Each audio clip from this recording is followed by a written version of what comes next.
मराठवाड्यातील नांदेड जिल्ह्यात पावसानं दमदार हजेरी लावली आहे। जिल्ह्यात आतापर्यंत सर्वाधिक 310 मिलीमीटर पावसाची नोंद झाली आहे। गेल्या 3 दिवसापासून नांदेड जिल्ह्यातील सर्वच तालुक्यांना पावसानं चांगलंच झोडपलंय। नदी नाल्यांना पूर आलाय। भोकर तालुक्यातील केनीनंदामधील पुराच्या पाण्यात वाहून एकाचा मृत्यू झालाय।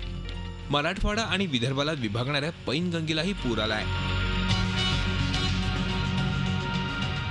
हिमायतनगर तालुक्यातील गांजेगाव येथील बंधाऱ्यावरून पुराचं पाणी वाहत असल्यानं अनेक गावांचा संपर्क तुटलाय।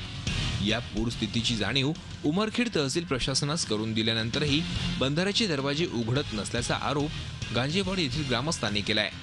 हे दरवाजे न उघडल्यास गावाला पाण्याचा वेढा बसण्याची भीती निर्माण झाली आहे।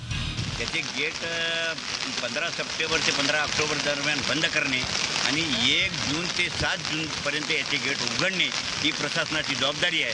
परंतु त्यांनी हे गेट उघडले नसल्यामुळे येथून आता वेगळा प्रवाह नदीचा पडू शकतो। कल 2 दिन से पानी गिरने की वजह से पूरे लोगों के घरों में पानी घुस गया और इसके वजह से लोगों को बहुत तकलीफ हो रही है।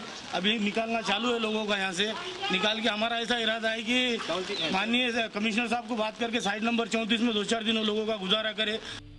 या पावसामुळे नांदेड शहरातील जनजीवन देखील विस्कळीत झालंय। शहरातील श्रावस्तीनगर, विष्णुनगर, हमालपुरा, दत्तनगर, मिल्लतनगर या सखल भागांसह शहरात अनेक ठिकाणी पाणी साचलंय। सखल भागांना तलावाचं रूप आलं असताना महापालिकेची यंत्रणा मात्र गायब आहे। ये नाले का काम नहीं कर रहे, नगर सेवक का काम है नाला बनाना। आज हमारे पास 150 बच्चा है, आदमी परिवार वाले हैं यहाँ।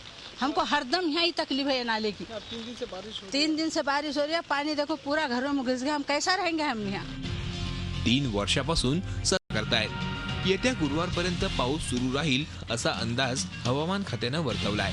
त्यामुळे आपत्ती व्यवस्थापन यंत्रणेला आता अधिक सतर्क राहण्याची गरज आहे। Satish Mohite, Zee media, Nanded. Zee 24 तास रहा एक पाऊल पुढे।